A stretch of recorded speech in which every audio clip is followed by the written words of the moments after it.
O Tanjoubi omedetou gozaimasu. Isto é japonês para parabéns. O Observador faz 12 anos e, em vez de bolo, oferecemos uma visita ao Japão com a Pinto Lopes Viagens. Assine por apenas 39,90€ e habilite-se a ganhar. 12 anos a escrutinar o poder, 12 mil quilómetros para celebrar.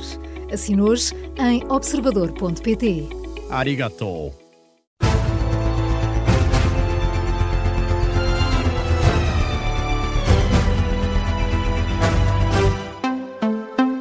As notícias com Laura Figueiredo. Bom dia. Luís Montenegro avisa que o PSD vai forçar os partidos a rebelarem-se na hora de votar reformas. Na apresentação da moção estratégica à liderança do PSD, o presidente do partido criticou os que aparentemente pedem reformas, mas nunca as querem pôr em prática. Diz que esse tempo acabou, que o PSD vai forçar a decisão dos partidos. E nós assumimos a nossa responsabilidade. Depois olharemos para os outros, para os partidos políticos, e depois veremos que eles, sempre que se mexe, está sempre mal. Reformar sim, mas na porta ao lado, comigo não. Reformar sim, mas não no meu setor. Reformar sim, mas não na minha casa. Reformar sim, mas não coisa que cause reação. Porque eu isso não quero. Eu quero ser o político ou o partido que agrada a todos. Pois, isso vai ser até uma determinada altura, porque nós vamos forçar a decisão. Os partidos e os políticos vão ter de se revelar no momento de votar as transformações. Luís Montenegro lembrou ainda aos partidos, sobretudo o Chega e PS, que têm a responsabilidade de contribuir para uma boa governação. O presidente do PSD acredita, no entanto, que no futuro vai ser possível estar menos dependente de outros partidos. Maioria em democracia é ter mais um voto que os outros. Este é o conceito de maioria em democracia. Maioria absoluta é ter metade dos votos mais um. Nós ainda estamos com esse objetivo na nossa mira. Agora, não subestimem, é que nós já obtivemos 2 maiorias para governar nas urnas, na base da confiança das pessoas.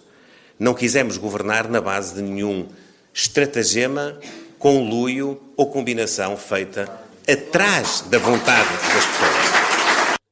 Luís Montenegro, na apresentação da moção estratégica à liderança do PSD em Sintra, onde marcaram presença figuras do partido e do governo, como o secretário-geral, Hugo Soares, também os presidentes das câmaras de Lisboa, Sintra e Cascais, e ainda os ministros Gonçalo Matias e Carlos Abreu Amorim.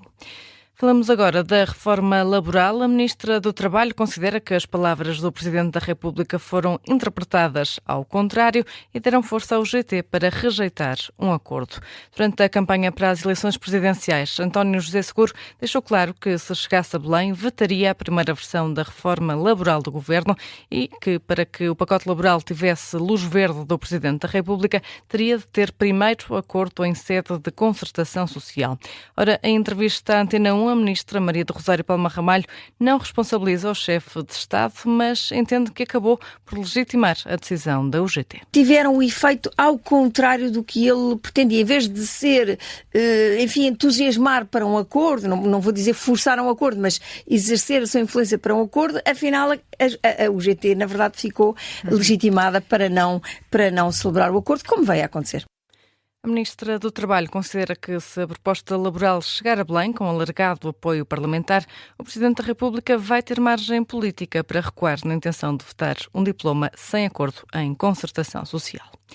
O antigo governador do Banco de Portugal, Mário Centeno, considera que o país não precisa de mais flexibilidade laboral, mas sim de melhor flexibilidade. A rigidez do mercado de trabalho tem sido uma das justificações da Ministra para a necessidade de uma reforma laboral. Em entrevista à CNN, ontem, Mário Centeno deu o exemplo dos jovens para dizer que o problema do mercado de trabalho português não está na mobilidade. Os jovens em Portugal têm uma taxa de desemprego que é 3 vezes a taxa de desemprego global. É exatamente o valor dos Estados Unidos da América. 2,7, 2,78 em Portugal, em média, desde 2011. Não é por aí que nós identificamos dificuldades de inserção no mercado de trabalho dos jovens, não é por causa da legislação. Os jovens em Portugal têm uma mobilidade maior do que aquela que nós observamos para os jovens nos Estados Unidos. Eu acho que estamos a elaborar num erro. O que era importante na legislação laboral em Portugal não era ter mais flexibilidade, era ter melhor flexibilidade. Mário Centeno foi ainda confrontado com a polémica em torno da saída do Banco de Portugal. Reformou-se antecipadamente com uma pensão mensal bruta de 10 mil euros, equivalente a mais de 70% do último salário. Ora, Centeno garante que nada foi diferente do que aconteceu com os antecessores. Foram seguidas todas as regras. Antes de mim aposentaram-se com as mesmas regras milhares de trabalhadores no Banco de Portugal e no setor bancário e em todas as áreas onde existem fundos de pensões similares, portanto não estou a ver onde é que isso possa sequer causar dificuldade. Mário Centeno em entrevista à CNN Portugal. E voltamos a falar da reforma laboral. A UGT acusa o Governo de colocar linhas vermelhas à partida e de rejeitar propostas antes mesmo de serem negociadas. A Central Sindical já entregou aos partidos propostas de alteração à reforma promovida pelo Governo.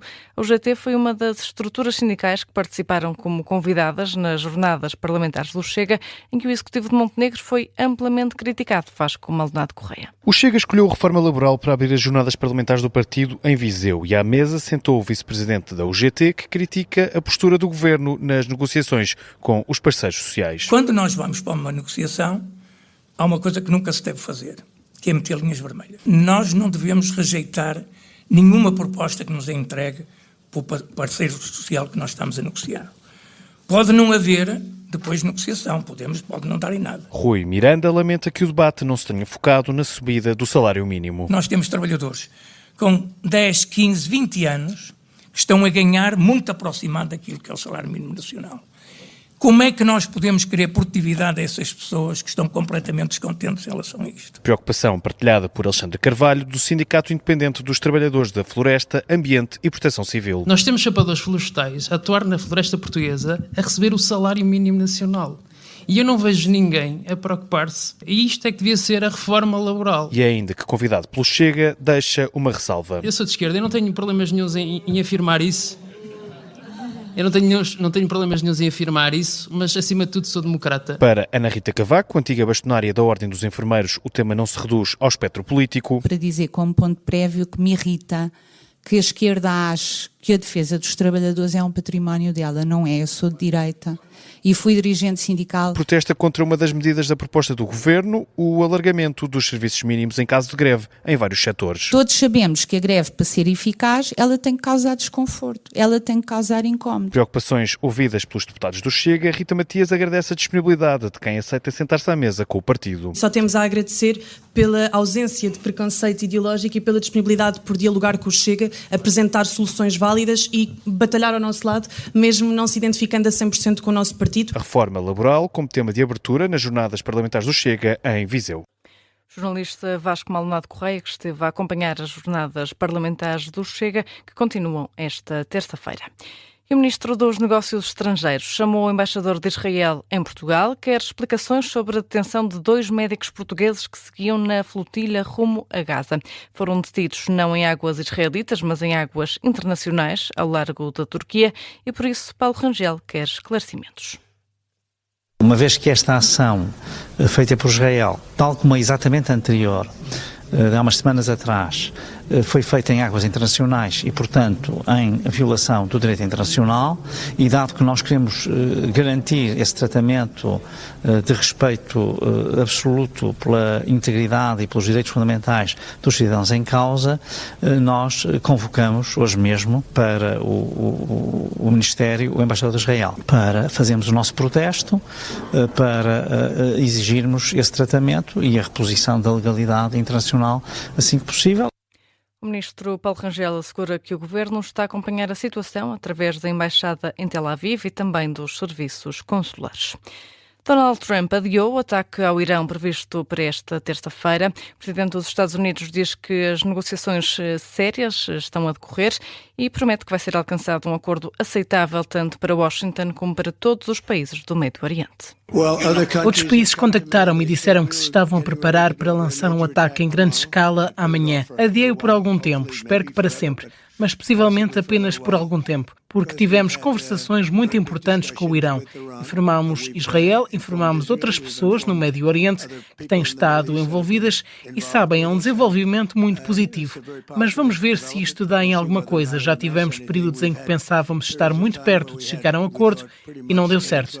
Mas isto é um pouco diferente. Nós estávamos prontos para avançar amanhã com uma ação de grande envergadura. Não era algo que eu queria fazer, mas não temos escolha, porque não podemos deixar que o Irão tenha uma arma nuclear. O presidente norte-americano a garantir ter dado ordens para que os Estados Unidos sejam prontos a avançar com um ataque total e em larga escala a qualquer momento, caso não seja alcançado um consenso. Em resposta a Donald Trump, as forças iranianas avisam que têm o dedo no gatilho. Pelo menos 5 pessoas morreram num tiroteio na Califórnia. Um dos atiradores adolescentes terá roubado 3 armas à mãe. A informação foi revelada pelo chefe da polícia de San Diego, que explica que a mãe do suspeito alertou as autoridades depois de notar que o filho estava desaparecido, também o desaparecimento de um veículo e de várias armas guardadas em casa. 2 das vítimas mortais deste ataque são os próprios atiradores. O tiroteio aconteceu ontem numa mesquita da cidade norte-americana de San Diego. De acordo com as autoridades, os corpos dos suspeitos foram encontrados depois dentro de um carro com ferimentos de bala auto-infligidos. Tratam-se de adolescentes de 17 e 19 anos. O FBI está a investigar o caso como sendo um crime de ódio. Vladimir Putin viaja hoje para a China com uma extensa delegação. Vai reunir-se com Xi Jinping numa visita oficial a Pequim. A agência TASS avança que Vladimir Putin leva uma vasta comitiva, não apenas de ministros, mas também de CEOs das maiores empresas russas, em particular da banca e também do setor energético. É o ponto final neste noticiário das 6, mas deixe-se ficar, já a seguir temos conferência de imprensa da Rádio Observador.